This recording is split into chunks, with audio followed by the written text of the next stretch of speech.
After numerous attempts to start my brand new motorcycle, which Indian informed me that the bike needs at least 50 degrees to start.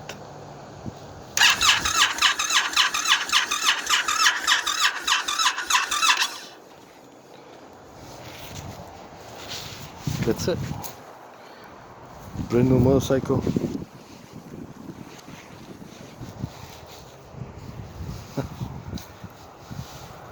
Can't start. That's it. It's done. That's it.